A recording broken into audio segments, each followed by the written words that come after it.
నమస్తే, welcome to my channel Nagendra Vepuri. October 2వ తేదీ ఒక ప్రత్యేకమైన రోజు. ఒక గొప్ప నాయకుడు జన్మించిన రోజు. నేడు ఏ నాయకుడి చరిత్ర చూసినా ఏమున్నది గర్వకారణం. కొద్దిమంది నిజాయితీ గల నాయకులను మినహాయిస్తే మిగిలిన ఒక్కొక్కడు ప్రజాసేవ పేరుతో అవినీతి అక్రమాలకు కేర్ ఆఫ్ అడ్రస్గా ఉంటూ కోట్ల రూపాయల ప్రజాధనాన్ని లూటీ చేస్తూ విదేశీ బ్యాంకుల్లో దాచుకుంటూ ఘనకార్యం చేసిన వాళ్ళ అమాయక ప్రజలచే దండలు వేయించుకుంటూ జేజేలు కొట్టించుకుంటూ ఉంటే వాళ్ళు మరణించాక సెంటర్లో శిలా విగ్రహాల రూపంలో దర్శనమిస్తున్నవారే. అకాల మరణం చెందిన ఇటువంటి లంచగొండి నాయకులు దాచుకున్న కోట్లాది రూపాయలు స్విస్ బ్యాంకుల్లో మురిగిపోయి ఆ దేశ పరమవుతున్నాయని వింటుంటే రాజుల సొమ్ము రాళ్లపాలన్న సామెతల మన దేశ సంపద అయాచితంగా విదేశీయుల వశమవుతున్న వాస్తవం మిక్కిలి బాధాకరం. కానీ ఆనాడు దేశానికి స్వాతంత్రం వచ్చిన తొలినాళ్లలో నీతి నిజాయితీలతో ప్రజాసేవ చేసిన నిస్వార్థపరులైన నాయకులు ఎందరో ఉండేవారు.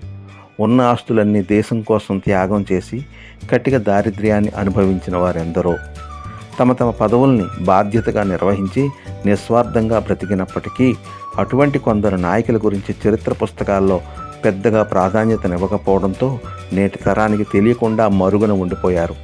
అటువంటి వారిలో ఒకరు ఈ దేశానికి ప్రధానమంత్రిగా పనిచేసిన లాల్ బహదూర్ శాస్త్రి గారు. ఎంకే గాంధీ జన్మించిన అక్టోబర్ 2వ తేదీనే ఈయన కూడా జన్మించారు. ఆయన గురించి కొన్ని ముఖ్య విషయాలను ఈ పోడ్కాస్ట్లో ప్రస్తావిస్తున్నాను మీ అందరి కోసం. లాల్ బహదూర్ శాస్త్రి ఒకసారి జవహర్లాల్ నెహ్రూ కోట్ లాంటిది వేసుకున్నారట. అది చూసిన ఒక ఆయన, నెహ్రూ కోట్లో మీరు భలే ఇమిడిపోయారే అన్నారట. చిత్రంగా నెహ్రూ మరణం తర్వాత ప్రధానమంత్రి పదవి లాల్ బహదూర్ శాస్త్రికే దక్కింది. ఆ ఉన్నత పదవిలో ఉండి కూడా ఆయన చక్కగా ఇమిడిపోయారు. ఎంత ఎదిగినా ఒదిగి ఉండిపోయారు. సామాన్య పేద కుటుంబానికి చెందినవారు కూడా ఎదిగి దేశానికే ప్రధానమంత్రి కాగలరని నిరూపించిన తొలి రాజకీయ నాయకుడు. ఇంతకీ లాల్ బహదూర్ శాస్త్రి పేరులోని శాస్త్రి కులవాచకం కాదు, ఆయన ఇష్టపడి కష్టపడి చదివి సంపాదించుకున్న పట్ట. పాకిస్తాన్ మీద యుద్ధం చేసి భారతదేశానికి తన సారథ్యంలో అద్భుతమైన విజయం సాధించి పెట్టి చివరకు ఉభయ దేశాలకు సంధి కుదుర్చుకున్న వేళ విధివశాత్తు అస్తమించిన అమరవీరుడు లాల్ బహదూర్ శాస్త్రి. దేశానికి ప్రధానమంత్రిగా చేసిన సొంత ఇల్లు సమకూర్చుకోలేని నిరుపమాన త్యాగమూర్తి ఆయన. తాను స్వయంగా బాధ్యత వహించాల్సిన అవసరం లేకపోయినా ఒక రైలు ప్రమాదానికి తానే బాధ్యత తీసుకుని రైల్వే మంత్రి పదవిని తృణప్రాయంగా భావించి రాజీనామా చేసిన మహోన్నతుడు. తాను ప్రధానమంత్రిగా ఉన్నప్పుడు సొంత కారు లేకపోవడంతో పిల్లల కోరిక మేరకు అప్పు చేసి కొత్త కారు కొన్నారు. కన్ను మూసేటప్పటికీ 4,600 రూపాయలు అప్పు మిగిల్చి నాయకులు ఎంత నిస్వార్థంగా ఉండాలో చెప్పి రాజకీయ ప్రపంచం కళ్ళు తెరిపించిన కారణజన్ముడు లాల్ బహదూర్ శాస్త్రి. తన కుమారుడికి అతడు పనిచేస్తున్న సంస్థ వారు పదోన్నతి కల్పిస్తే సంతోషించకపోగా తన ప్రధాని పదవి కారణంగానే ఆ పదోన్నతి ఇచ్చి ఉంటారని భావించి కొడుకు చేత ఉద్యోగానికి రాజీనామా చేయించిన వ్యక్తిత్వ సంపన్నులు.